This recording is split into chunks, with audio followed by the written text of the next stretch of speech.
Pak. Itu kan dia datang shopping kan? Dia datang. Dia dengan Zahid. Itu Muhaimin. Oh, Muhaimin datang lah. Boleh? Okey. Saya mula ya. Boleh. Bismillahirrahmanirrahim. Assalamualaikum warahmatullahi wabarakatuh. Alhamdulillah wassalatu wassalamu ala asyrafil anbiya'i wal mursalin wa ala alihi wa sahbihi ajma'in. Alhamdulillah dapat bersama-sama kita berkumpul pada hari Jumaat ini.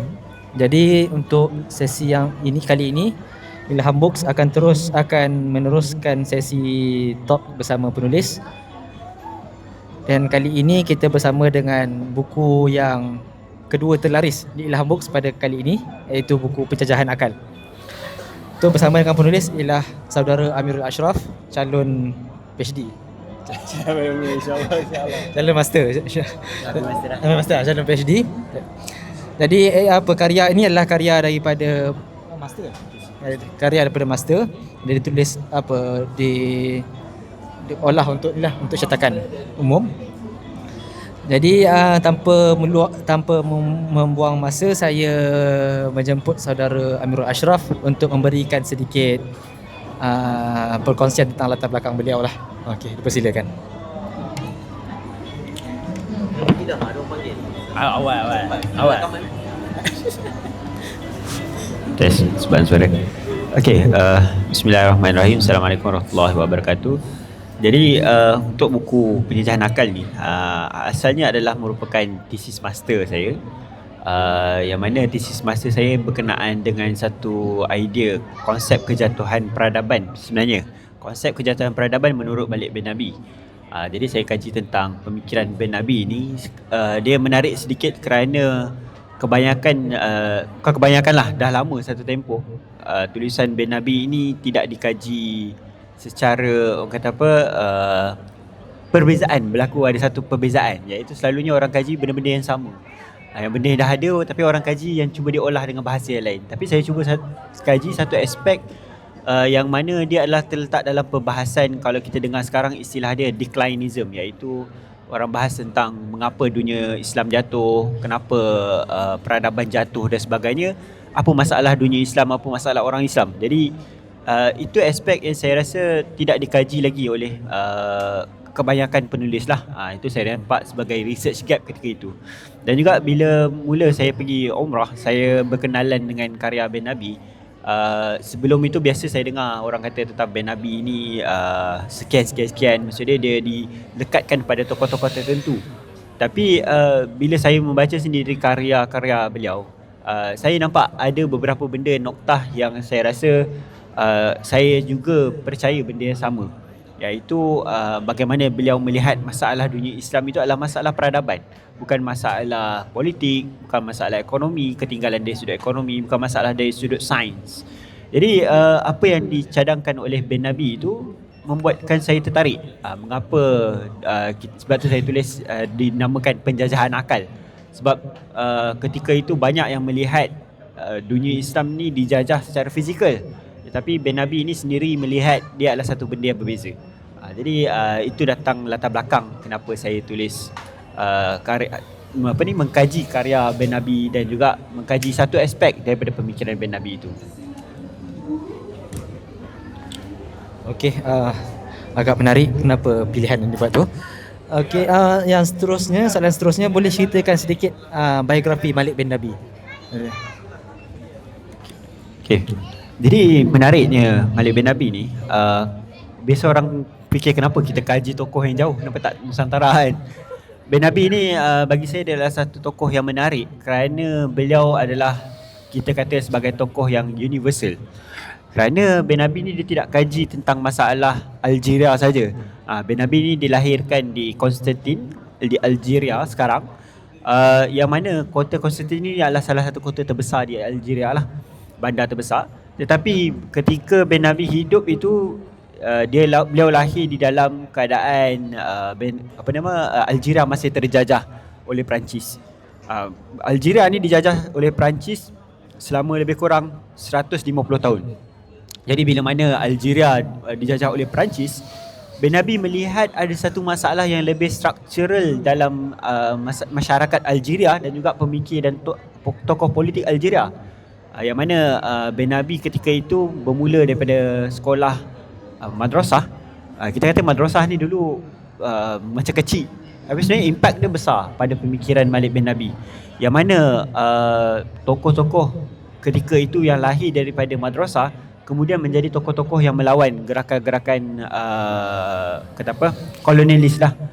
Dia jadi melawan Perancis dan sebagainya. Jadi kemudian Ben Nabi lepas dia besar, dia hidup dengan atuk dia, dengan nenek dia. Kemudian dia pergi kepada sekolah madrasah untuk satu tempoh. Dan di sekolah madrasah inilah Malik bin Nabi berkenalan dengan tokoh-tokoh yang dipanggil sebagai tokoh reformis. Ataupun ketika itu dia berkenalan dengan satu idea dipanggil sebagai sekarang ni Wahhabism lah. Tetapi bagi bin Nabi, dia melihat satu aspek yang menarik pemikiran itu, iaitu berbeza dengan yang lain-lain yang dia kata sebagai Marabutism. Dekat Algeria ada satu kumpulan Sufi yang dipanggil Marabut. Yang dipanggil Marabutism iaitu mereka yang nak tarik diri daripada aspek keduniaan. Dia tak nak lawan penjajah, dia duduk dengan dunia sendirilah seolahnya.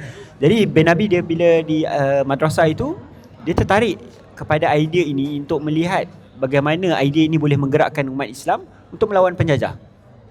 Jadi ketika di sekolah ini, beliau berkenalan dengan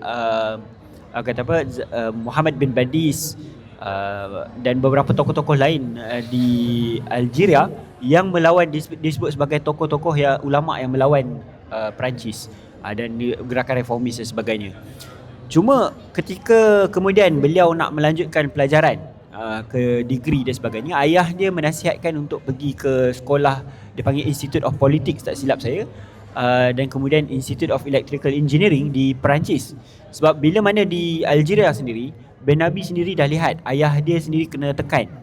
Walaupun ayah dia ni adalah seorang yang taklah berjawatan besar, tapi ada jawatan jugalah di dalam pentadbiran.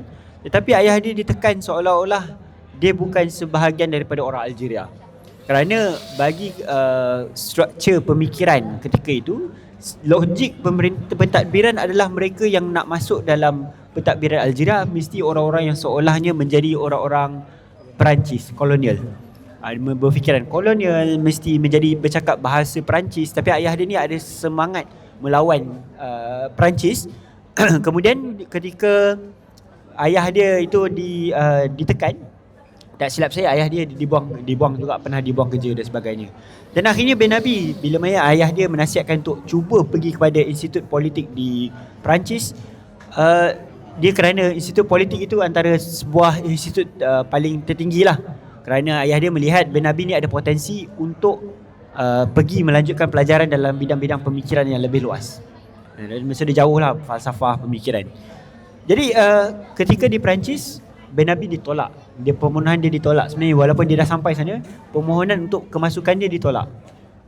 Kerana bin Nabi sendiri dilihat banyak mencabar golongan-golongan Perancis, penjajah Perancis.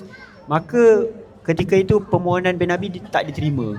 Kemudian bin Nabi dia masuk kepada Institut Engineering, yang mana latar belakang engineering inilah yang kadang-kadang orang jarang lihat bagaimana bin Nabi menghubungkan idea-idea engineering itu untuk membina, dipanggil arkitek peradaban. Jadi kalau kita tengok dalam karya-karya bin Nabi, banyak idea-idea seolah-olah seorang engineer seperti Ismail Raji Faruqi, yang mana idea-idea itulah yang kadang-kadang mencorakkan cara bin Nabi melihat peradaban, membentuk peradaban dan sebagainya.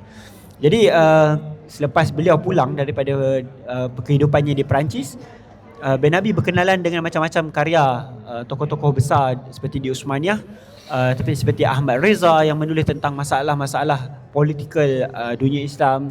Dan bin Nabi berhubung dengan pelbagai lagi karya di dunia Islam selain daripada Arab, yang menyebabkan bin Nabi tertarik untuk menulis. Kemudian lepas beliau pulang ke Perancis, ke Algeria, beliau menulis karya Syurut Nahdah, karya antara yang pertama lah. Yang pertama yang ditulis awal adalah Zahirah Quraniyah, iaitu karya dipanggil sekarang Quranic Phenomenon, yang rasanya ada kot kat sini diterbit oleh Islamic Book Trust.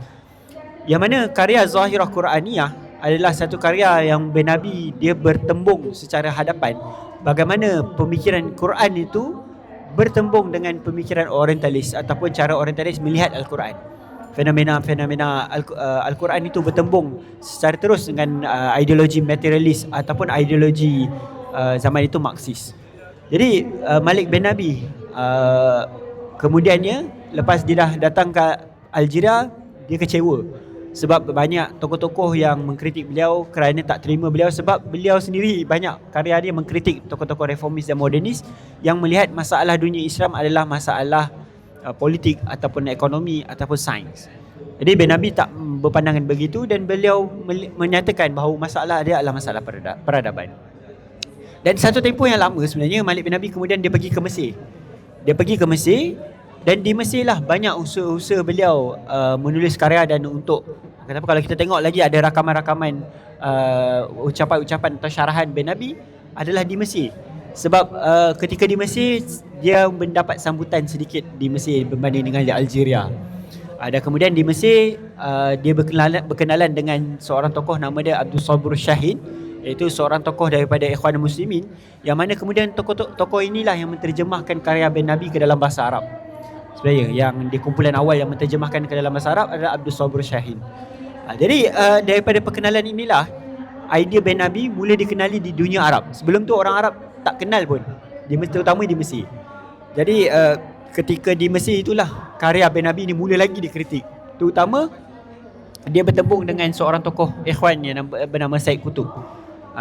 Said Qutb dia bertembung dengan sikit idea, bukanlah idea dia masalah-masalah besar. Kadang-kadang masalah tu adalah masalah perspektif. Bin Nabi melihat begini, Said Qutb melihat begini. Jadi di sinilah pertembungan ataupun perbincangan idea yang menyebabkan bin Nabi semakin berkarya tentang masalah-masalah dunia Islam. Dan kemudian akhirnya beliau pulang ke Algeria bila Algeria dah merdeka. Untuk satu tempoh sebenarnya dia lewat sedikit, dia pulang ke Algeria sebab dia nampak masalah di Algeria itu masih tidak pulih. Dan akhirnya bin Nabi pulang setelah 2-3 tahun kemerdekaan di Algeria. Dan kemudian akhirnya di Algeria lah beliau meninggal dunia pada tahun 1973. Wallahualam. Itu sedikit seringkas lah. Cuba ringkas banyak lagi. Okey, terima kasih. Okey, kita dah dengar sedikit sebanyak tentang biografi Malik bin Nabi. Untuk seterusnya bagaimana pula dengan konsep yang diketengahkan oleh Malik bin Nabi? Apakah gagasan ataupun pemikiran yang dibawa yang menyebabkan dia memilih sedemikian berbanding dengan tokoh-tokoh yang lain sebelum ni? Okey, menariknya bila cerita tentang bin Nabi. Okey, tadi biografi tadi satu aspek. Kalau orang nak tahu sebenarnya sekarang ni banyak lagi karya bin Nabi sedang dihidupkan balik di Algeria.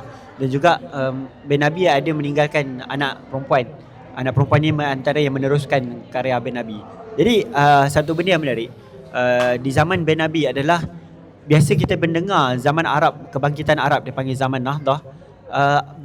Malik bin Nabi ini beliau berhadapan dengan pelbagai idea yang masuk ke dalam dunia Islam. Antara adalah bercerita tentang masalah peradaban, the idea civilization, idea inhitat, kejatuhan dunia Islam, idea Nahdah atau kebangkitan.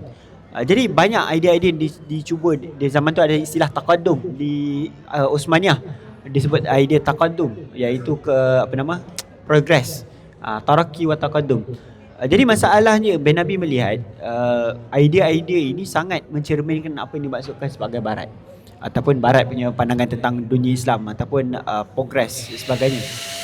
Kita kena faham satu sebelum kita masuk idea bin Nabi itu apa letak duduk idea bin Nabi, macam mana boleh terhasilnya idea bin Nabi. Jadi dalam bab 2 buku ini saya ceritakan sedikit latar belakang konsep kejatuhan peradaban ataupun idea kejatuhan ini. Bila sebut sebagai penjajahan akal, sebelum bin Nabi telah ada tradisi Islam yang bercerita tentang masalah ataupun kejatuhan peradaban, cuma aspek dia berbeza dan juga kita sebut sebagai epistemologinya berbeza. Kerana sebelum itu, sebelum zaman bin Nabi lagi, yang disebut sebagai kejatuhan yang dimaksudkan adalah mereka melihat adanya keruntuhan, tapi bukan masalah itu datang daripada Islam, ataupun bukan masalah itu Islam itu sendiri punca kepada kejatuhan. dan juga bukan masalah sains. Dia melihat masalah-masalah moral, masalah-masalah kedalaman manusia itu sendiri menjadi masalah, seperti apa yang digagaskan oleh Ibn Khaldun di Musmaniyah sendiri, seperti Mustafa Naimah. Masalah dia adalah masalah masyarakat. Jadi Ben Nabi dia meneruskan satu legasi yang panjang untuk menarik balik golongan-golongan yang ketika itu bercakap tentang Islam dan sebagainya, orientalis yang bercakap tentang Islam. Kalau kita tengok Ben Nabi, dia ada tulis satu karya tentang istishraq atau orientalism, yang dia menjawab tuduhan-tuduhan oleh orang seperti H.R. Gibbs, yang mana dia ada tulis karya-karya modern trend in Islam itu. Dia menjawab kerana bagi mereka melihat Islam itu sendiri masalah fundamental kepada berlakunya keruntuhan Islam. Jadi Ben Nabi, idea utama yang kita kena faham, kalau kita tengok dalam kebanyakan karya Ben Nabi, dia selalu tulis, dia sebut sebagai mushkilah al-hadarah, iaitu the problem of civilization. Jadi kalau kita tengok, dia sebut tentang problem of culture, mushkilah sakafah. Dia sebut tentang orientasi, sebut tentang masalah kerja, dia sebut tentang masalah masyarakat, on the origin of human society. Dia semua sebut tentang masalah kita adalah masalah peradaban. Umat Islam adalah masalah ketamadunan, bukan masalah politik. Dia kata kebangkitan secara politik ini tidak akan menyelesaikan masalah dunia Islam. Masalah umat Islam ini tidak akan diselesaikan oleh ekonomi. Kalau naikkan ekonomi sekalipun, dia adalah menaikkan angka-angka yang tidak bernilai, kerana tidak ada satu hala tuju, tidak ada satu cara pandang ke depan. Jadi inilah masalah asas yang disebut sebagai Ben Nabi, the problem of civilization, masalah idea. Jadi kalau kita tengok problem of civilization, Malik bin Nabi sebut adalah kunci utamanya adalah idea. Kalau kita tengok ada satu karya utama Malik bin Nabi, dia sebut sebagai mushkilah, dia panggil apa? Kalau mushkilah as-saqafah, mushkilah the problem of ideas. Lupa dah istilah bahasa, bukan fikrah, lupa dalam bahasa Arab dia apa, question of ideas. Tapi asalnya Dr. Tahir Musawi menulis awal-awal the problem of ideas, kemudian dia tukar menjadi question of ideas, persoalan idea. Dan Malik bin Nabi sebut masalah idea itu adalah masalah seolah-olah, kalau kita faham secara intinya, semua peradaban ini atau tamadun ini ada CD. Kita ada CD. Kalau kita letak CD yang ke dalam play, sekarang orang mungkin tak faham CD apa kan. Kalau kita letak dalam play video player, CD yang kita nak, tapi kita ambil CD yang lain, dia takkan menghasilkan video ataupun cerita, mencatat idea, data-data video yang kita nak tu.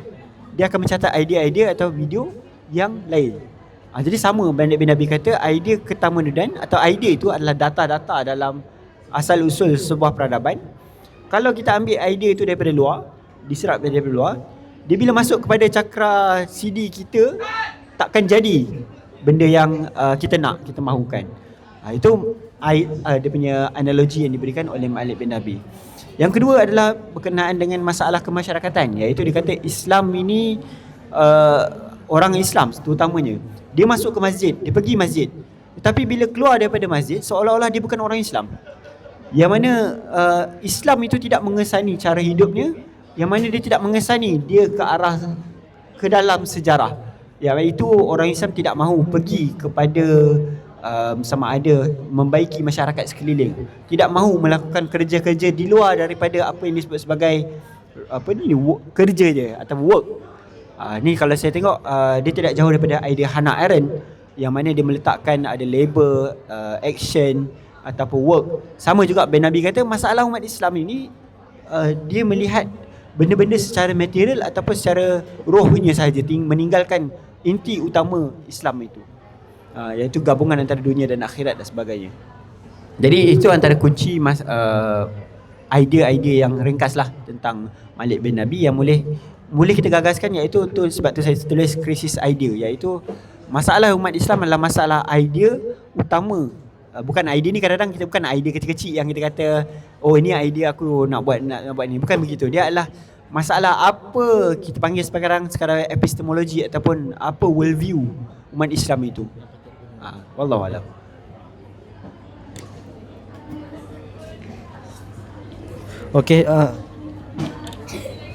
Okey, sedikit sebanyak kita telah mendapat sedikit gambaran tentang apa yang cuba dibawa oleh Malik bin Nabi. Seterusnya, saya lihat di prakata ni daripada Dr. Khairul Al-Junid ada apa ni, penggunaan epistemologi barat dan epistemologi Islam. Jadi boleh terangkan lebih lanjutlah, kita lebih ke dalam bagaimana Malik bin Nabi ini cuba mempraktikkan dia punya idea ke dalam dunia Islam untuk masa moden. Okey. Jadi bila kita kata meminjam idea barat ni, Malik bin Nabi antara yang mengkritik contohnya tokoh-tokoh reformis, Rifat Tahtawi, kumpulan-kumpulan seperti Muhammad Abduh dan sebagainya, yang mana Malik bin Nabi kata masalah kita kalau kita melihat penyelesaian Islam, masalah umat Islam adalah meminjam sains barat misalnya. Dia ambil sains itu, soalannya sains itu adalah neutral dan melihat sains itulah penyelesaian kita ni akan maju.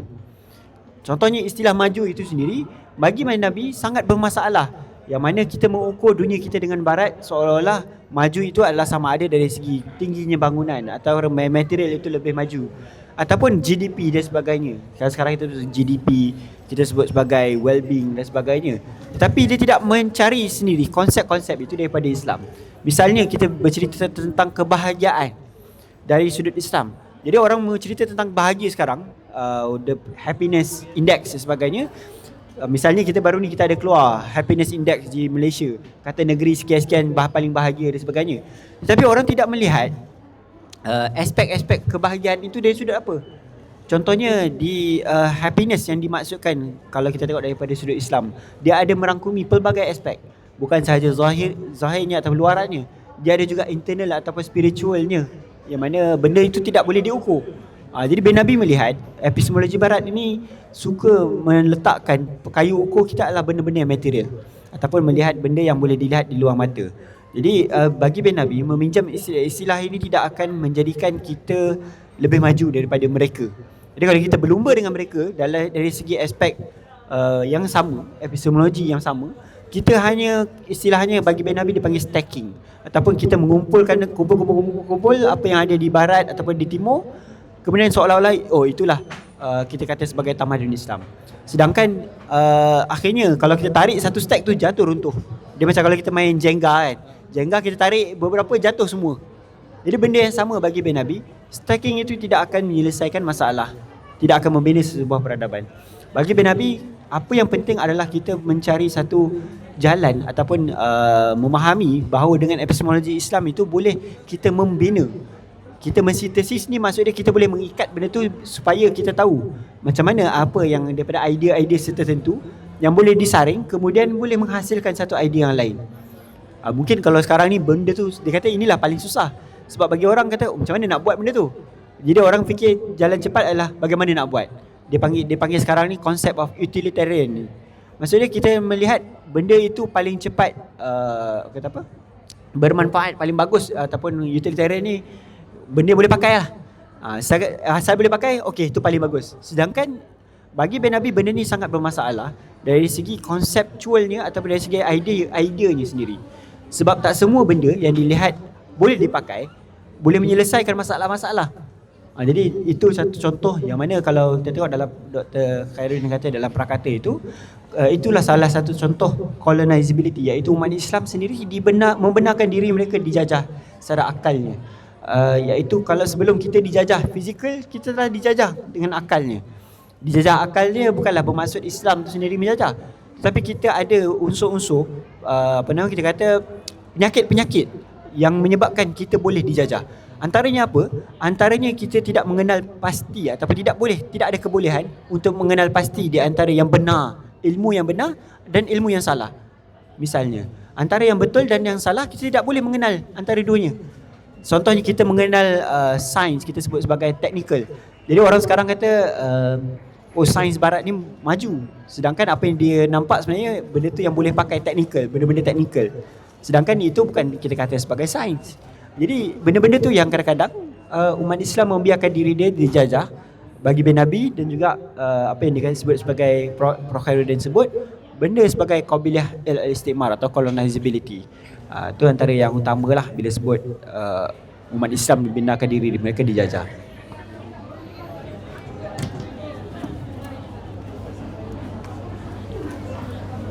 Okey. Okey, seterusnya kita ada 2 soalan lagi lah sebelum ni penutup. Seterusnya saya tertarik dengan falsafah sejarah. Apa yang cuba hendak disampaikan daripada falsafah sejarah ni? Okey. Menarik kalau orang biasa sebut falsafah sejarah kan. Memang orang dengan falsafah ni pun nampak pening. Jadi apa yang dimaksudkan, contoh dalam Malik bin Nabi, dia menggunakan Al-Quran ataupun Syuruk Nahdah. Dalam Syuruk Nahdah dia bercerita bagaimana kitaran alam ini berfungsi. Misalnya dalam Al-Quran menyebut tentang alam ini berputar ataupun berkisar. Contohnya langit-langit, planet-planet itu berkisar di sekeliling matahari. Bagi bin Nabi, alam itu sendiri adalah satu bentuk universal law. Ada undang-undang yang mana undang-undang manusia itu juga mempunyai satu undang-undang keteraturan dia bergerak. Jadi falsafah sejarah adalah satu idea tentang bagaimana sejarah itu bergerak ataupun berfungsi dalam sejarah, ataupun bagaimana kita melihat sejarah. Apa itu sejarah? Asas-asas yang menjadikan sejarah itu sejarah. Jadi macam mana kita melihat sejarah, bagaimana menulis sejarah, bagaimana sejarah itu berfungsi. Contohnya dalam Islam ataupun dalam Kristian misalnya, dia ada, saya masukkan juga situ, bin Nabi melihat ada disebut sebagai nomologi sejarah, iaitu sejarah ini ada bentuknya yang gerak dan konsep gerak daya, iaitu bagaimana sejarah ini bergerak, sama ada dia bergerak secara linear, bergerak ke hadapan, ataupun bergerak secara kitaran, ataupun bergerak secara ombak, wave. Jadi benda-benda tu yang dimaksudkan sebagai falsafah sejarah, iaitu ada satu worldview yang melihat bagaimana sejarah itu berfungsi, bagaimana kita mengetahui sejarah itu. Mengetahui sejarah itu adalah sebahagian daripada disebut sebagai falsafah sejarah.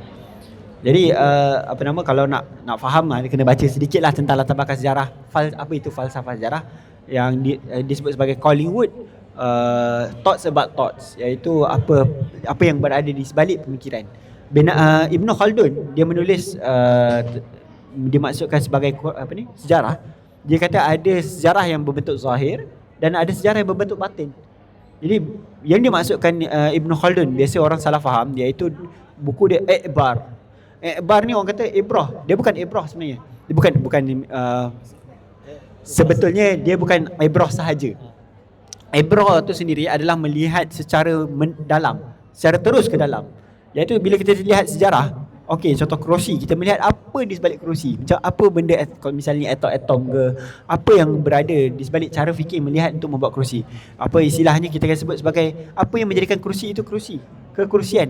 Maksudnya kita tahu bila orang sebut kata apa itu kekurusian adalah kita boleh duduk di atasnya, manusia boleh duduk, ataupun tempat duduknya seseorang.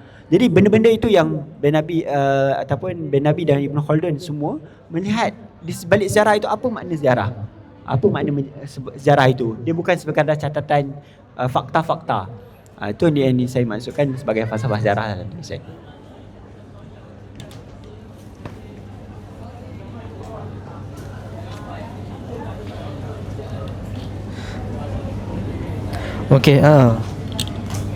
Okey, seterusnya saya tengok kepada bahagian yang 2 yang terakhir. Ini wacana kejatuhan peradaban menurut Malik bin Nabi. Boleh ceritakan sedikit? Okey, jadi kalau nak cerita ni sebenarnya satu bab paling panjang lah dalam buku ni kan. Konsep kejatuhan, inhitat ataupun disebut sebagai bagaimana bin Nabi melihat pergerakan peradaban. Jadi kita kena faham, balik bin Nabi dia ada sebut dalam misalnya ada quote tentang apa takrifan peradaban itu. Dia kena faham dulu takrif peradaban bin Nabi itu adalah apa usaha ataupun daya yang bolehkan manusia itu ke hadapan ataupun menyempurnakan kebolehan manusia itu. Itulah yang dimaksudkan sebagai peradaban, sama ada material ke ataupun physical material, dan juga apa disebut sebagai spiritual needs manusia. Itulah yang menjadikan peradaban. Jadi dekat sini, kalau tengok sini, civilization can be defined as being a sum total of moral as well as material condition which allow a given society to provide each one of its member with all social guarantees necessary for his development. Iaitu peradaban sebagai jumlah keseluruhan keadaan moral dan material yang membolehkan sesebuah masyarakat menyediakan kepada setiap ahlinya semua jaminan sosial yang diperlukan untuk perkembangan ahli dalam masyarakat itu. Jadi sebelum kita pergi kepada kejatuhan peradaban, kena faham dulu peradaban ini adalah semua keadaan-keadaan itu. Kalau kita nak faham, Ben Nabi sebut tentang masalah peradaban, dia adalah kerana masalah peradaban itu tidak membolehkan manusia itu berkembang ataupun bergerak ke hadapan. Itu yang Ben Nabi sebut sebagai masalah peradaban pada awalnya. Kemudian dalam buku ni juga saya berceritakan tentang bagaimana Ben Nabi melihat ada dia ada konsep tiga alam.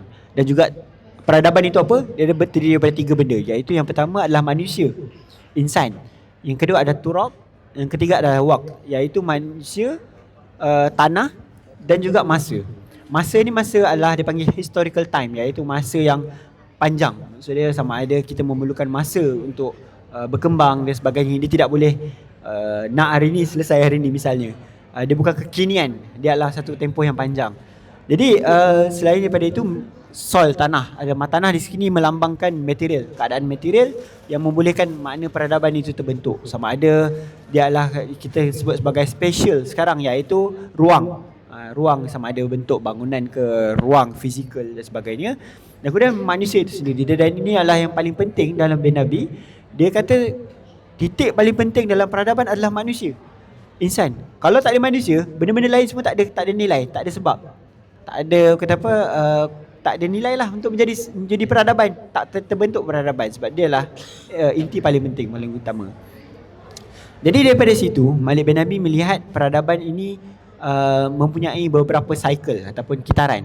Dia lihat daripada Ibn Khaldun juga, yang mana bagi dia peradaban berbeza sikit dengan Asabiah Malik bin Nabi dengan Ibn Khaldun. Asabiah dia berbeza, iaitu Malik bin Nabi melihat peradaban itu adalah, yang menggerakkan peradaban itu adalah tiga unsur, dan juga disebut sebagai alam, ada tiga alam. Kemudian yang terakhir adalah katalis dia apa untuk menjadi peradaban adalah idea keagamaan. Jadi idea keagamaan ni penting bagi Ben Nabi. Setiap idea yang dimaksudkan oleh krisis idea adalah idea keagamaan. Dia kata tak risaulah sama ada Islam, Kristian, Yahudi, ataupun ideologi seperti Marxism, Socialism dan sebagainya, tetapi idea itu dia ada sistemnya yang bolehkan masyarakat itu bergerak ke hadapan. Itu bagi Ben Nabi menjadi katalis kepada peradaban. Daripada situ dia melihat ada tiga alam, iaitu alam idea, alam roh, alam objek. Alam manusia, alam idea, alam objek. Yang mana tiga-tiga alam ini adalah benda yang menjadikan peradaban itu sama ada stable ataupun tidak. Jadi panjanglah kalau cerita alam idea tu apa, alam manusia tu apa. Jadi kalau secara ringkas ini, contohnya alam objek bagi Ben Nabi, misalnya seorang bayi bila mula-mula dia akan kenal dia mula lahir, dia akan ada mata kabur. Dia tak akan kenal dulu siapa, dia akan kenal objek dahulu. Kemudian daripada situ dia kenal manusia, realm of person. Dia melihat, dia baru kenal muka mak dia, dapat tangkap siapa mak dia, siapa ayah dia, dan dia akan menangis. Contohnya bila dia hilang manusia-manusia. Kemudian bila sampai satu peringkat umur, barulah dia boleh menangkap idea. Barulah dia boleh kenal apa itu hubungan antara logical antara A dengan B, hubung kait antara A dan C. Jadi dia baru kenal semua benda tu bila sampai satu masa idea. Jadi benda ni juga Ben Nabi melihat peradaban itu berada pada unsur yang sama. Dia melihat dia berkembang yang sama. Jadi Ben Nabi melihat ada tiga peringkat idea, iaitu dia mula dengan idea roh, alam idea dipanggil alam roh. Kemudian bila sampai satu peringkat, peradaban itu akan mencapai alam akal. Alam akal. Kemudian bila nak jatuh, dia masuk sebagai alam insting ataupun alam kehendak lah, macam kehaiwanan, ataupun menjadi haiwan, insting saja. Yang mana dia tidak ada rasional lagi dalam sebuah peradaban itu, tak boleh bergerak dah ke hadapan, disebabkan peradaban itu dah masuk sebagai alam insting. Dekat sini adalah istilah-istilah seperti alam konsep afkar al-mayitah, afkar maitah, iaitu idea yang telah mati.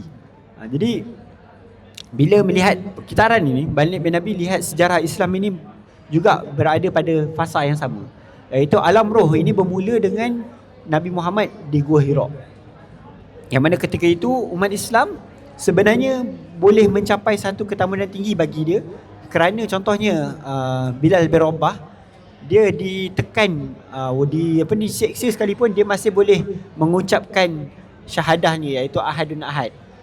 Kemudian pada satu peringkat selepas Nabi Muhammad meninggal, Khulafa' Ar-Rasyidin, kemudian berlaku perang, zaman fitan yang pertama. Zaman fitan yang pertama barulah bin Nabi melihat dunia Islam ni memasuki alam kita panggil sebagai alam akal, alam rasional. Yang mana alam rasional ni bagi bin Nabi, zaman itulah bermulanya scientific, idea-idea sains boleh masuk, sebab dia dah telah mencapai satu rasional, dia boleh logical. Zaman itulah masuknya falsafah, idea falsafah, ilmu-ilmu dan sebagainya. Dan sebab umat Islam telah ada satu asas yang besar, dia boleh menyediakan asas yang besar, sampailah dia kata satu tempoh zaman Muwahhidun di Andalus. Kemudian umat Islam mula kehilangan idea rasional, akal rasional itu, menjadi zaman alam insting, sehinggalah dipanggil sebagai pasca Muwahhidun, post al-Muhad. Yang mana zaman itulah umat Islam mula jatuh, ataupun disebut sebagai decadence, kemunduran lah, ataupun kemunduran, jatuh sehinggalah ke akhir Utsmaniyah ataupun zaman dia sekalipun. Cuma dekat sini dalam bab 3 ni juga saya masukkan tentang perlunya melihat bin Nabi secara adil, iaitu kalau orang yang membaca sejarah, kita melihat masalah bin Nabi dalam melihat sejarah itu ada masalah. Dia melihat disebut sebagai periodisasi sejarah, yang mana bin Nabi sangat letakkan secara general idea sejarah itu. Dia tidak mengkaji sebagai seorang sejarawan apa yang berlaku itu betul ke tidak. Jadi teori-teori bin Nabi itu boleh dicabar. Misalnya dia kata agama itu sebagai pemangkin peradaban, tetapi bin Nabi melihat lepas daripada zaman Muwahhidun tidak ada idea keagamaan yang mengangkat ketamadunan itu menjadi lebih tinggi. Sedangkan kalau kita tengok di Utsmaniyah, kebangkitan tamadun Utsmaniyah sendiri bermula dengan idea dia disebut sebagai idea Ghazi. Dan Paul Wittek, seorang sejarawan awal Utsmaniyah, dia melihat bahawa idea inilah yang lebih ketara ataupun lebih kuat, yang mana Ghazi, semangat jihad lah, Ghazi ni jihad.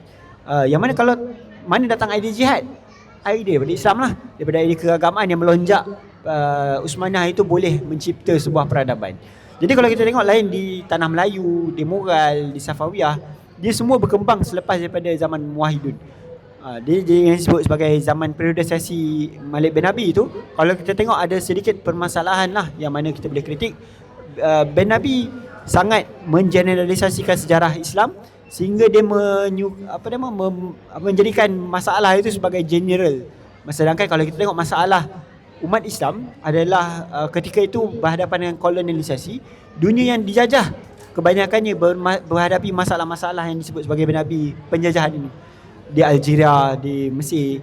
Tapi kalau tengok di Utsmaniyah, tanah yang tidak dijajah, dia tidak ada sangat masalah yang disebut sebagai penjajahan ini. Sedangkan di Utsmaniyah banyak ulama-ulama yang masih berada dalam tradisi Islam mengkritik idea-idea yang datang daripada barat ataupun yang mengkritik ataupun sama dia menjadi pemerintah, dia orang yang menggerakkan Utsmaniyah, kecuali sehingga akhir lewat Utsmaniyah lepas Perang Dunia Pertama. Yang mana kalau tengok sejarah Utsmaniyah runtuh ke sebagainya, dia bukan runtuh satu tempoh proses yang panjang. Dia sebenarnya adalah satu tempoh yang kata semua zaman ketika itu, zaman adalah semua empire runtuh. Empire sama ada Britain, Perancis, dia tidak adil meletakkan Utsmaniyah sebagai gagal kerana Utsmaniyah jatuh. Sedangkan semua empire zaman itu runtuh. Kita tengok Habsburg, kita tengok sama ada Jerman, Rusia, Prussia, Austria, semua runtuh dalam tempoh yang sama dengan Utsmaniyah. Jadi kita tengok sebenarnya dia adalah perubahan struktur politik sebenarnya, bukanlah masalah penjajahan akal dan sebagainya yang disebut sebagai bin Nabi itu.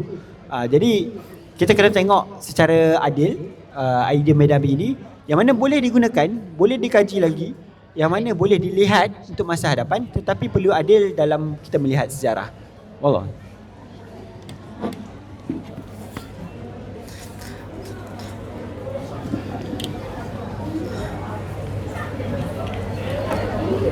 Rasanya kalau satu soalan lagi habis dah buku kita baca ni. kalau kalau satu soalan lagi habis buku kita baca. boleh lengkap Lengkap lah. Lengkap 1 jam saja. Tapi okey. Tadi apa sedikit sebanyak apa saudara Amirul Ashraf telah menjelaskan buku beliau dan juga khususnya Malik bin Nabi, di mana kedudukan ideanya dan juga sedikit-sedikit kritikan terhadap beliau. Dan akhir sekali boleh saudara berikan sedikit penutup sebelum untuk kita akhirkan. Okey, jadi untuk yang berminat dengan idea bin Nabi, salah satu benda yang saya rasa dia kajian yang lanjut boleh orang lakukan adalah bagaimana komparatif tentang idea bin Nabi dengan realiti sejarah. Jadi dalam bab ketiga ini saya masukkan juga supaya orang biasa jarang jumpa orang yang bercerita tentang realiti sejarah dengan bagaimana idea bin Nabi. Biasa orang kalau letak idea bin Nabi secara general, kemudian orang tidak membandingkan dengan idea-idea sejarah itu betul atau tidak dan sebagainya seperti saya sebut tadi. Jadi contohnya dalam bab ini saya sebut sebelum saya simpulkan, contohnya di Uthmaniyah, Dana Sajdi dia menggariskan 4 aspek mengkritik teori kejatuhan Uthmaniyah. Misalnya yang kalau kita tengok bin Nabi ni berpegang dengan idea yang sama lah. Jadi pasca lepas Sultan Sulaiman pertama disebut sebagai zaman kejatuhan, dia dikritik kerana 4 benda. Yang pertama adalah sifat dan keupayaan adaptasi negara Uthmaniyah, yang mana sentiasa berubah. Uthmaniyah ini sangat pantas, yang mana lepas daripada Sultan Sulaiman Qanuni pertama, Uthmaniyah ini melakukan satu reformasi lagi, sama ada secara politiknya, sama ada Janizari berubah, dan struktur pemerintahan itu tidak lagi terletak solely pada sultan. Dia dah pergi pengagihan kuasa, separation of power. Kemudian yang kedua, proses sosial, ekonomi dan intelektual bersifat dalaman, menunjukkan tanda-tanda kemodenan sebelum datang daripada barat lagi. Maksudnya Uthmaniyah sendiri dia telah melakukan reformasi lebih awal daripada barat, yang disebut sebagai moden barat itu. Ketiga, perbandingan yang berlaku di Uthmaniyah ni biasanya dia orang letak sama ada di negeri-negeri seperti Aleppo, Halab, Syria sekarang, Kairo, yang mana dia orang membandingkan negara-negara kawasan-kawasan ini, wilayat ini dengan kawasan-kawasan seperti Paris, London dan sebagainya, sebagai nak kata Uthmaniyah ni mundur. Jadi masalah ini juga adalah masalah kerana kalau kita banding tempoh yang sama, sebenarnya dunia Islam sangat berkembang, maju dan mempunyai penduduk bilangan lagi ramai daripada orang-orang sana, dan mempunyai tidak ada masalah kotor ke tak bersih ke kebersihan ke.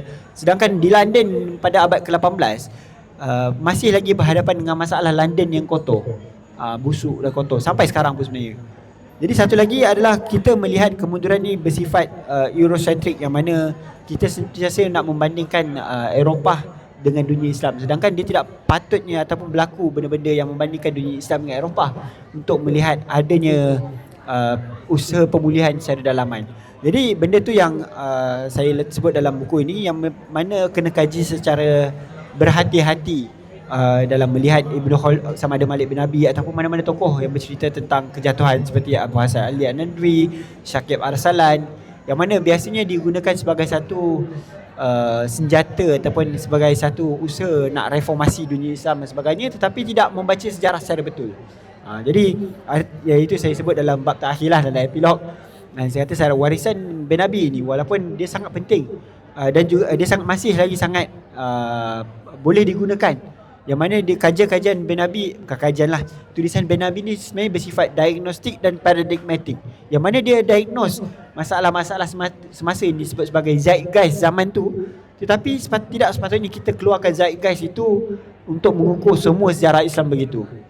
Dia mungkin zeitgeist itu betul pada zaman semangat di Algeria itu betul, semangat zaman itu, iaitu masalahnya adalah masalah penjajahan ilmu dan sebagainya. Tapi tidaklah kita sepatutnya kita terus mengambil itu sebagai kita punya replicate yang sama, dan kita juga melihat masalah itu berlaku di serata tempat yang sama. Dia kita kata bakul sampah ataupun membukul rata lah semua benda yang sama. Dan saya kata akal dan jiwa terjajah bin Nabi idea ni masih lagi penting sampai sekarang, kerana benda tu boleh berlaku. Yang mana saya rasa dalam Ibn Khaldun juga dia ada satu tulisan yang sama. Dia sebut dalam Muqaddimah, dia menyebut tentang bagaimana seseorang yang terkalah ataupun yang telah dijajah, dia akan cuba mengusaha ataupun replicate orang-orang yang menang ataupun yang menjajah, kerana mereka sentiasa melihat adanya kecantikan pada orang-orang yang menang. Sedangkan mereka tidak melihat diri mereka sendiri sebagai cantik ataupun tidak usaha mencari kecantikan dalam mereka sendiri. Sebab mereka rasa mereka telah kalah. Mereka rasakan seolah-olah yang menang itulah yang mempunyai kecantikan secara luaran yang patut dicontoh sebagai segala-galanya. Itu adalah satu penyakit jiwa ataupun akal yang mana kita usaha melihat penjajahan itu secara sebagai integral. Yang mana kalau kita nak melihat penjajahan itu, seharusnya kita mengenal jiwa-jiwa manusia itu secara lebih halus. Dia bukan nampak secara tampal semua secara pukul rata, semua sama, bahawa kita ni adalah akal-akal yang mengikut seharusnya mengikut barat.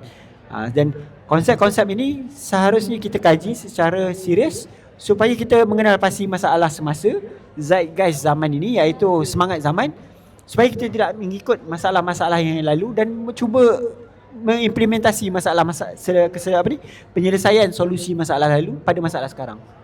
Jadi saya rasa itu antara besar yang disebut sebagai Ben Nabi penjajahan akal, yang mana kita seharusnya mempunyai kebolehan untuk melihat masalah kita sendiri dan juga mempunyai kebolehan untuk menyelesaikan masalah kita sendiri dengan tradisi kita sendiri. Jadi wallahu alam.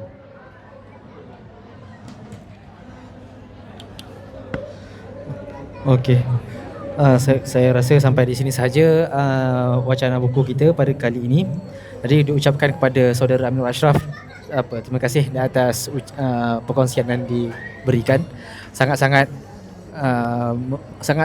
bermanfaat lah, penuh dengan pengisian. Jadi saya ucap, ada soalan daripada penonton? Okey.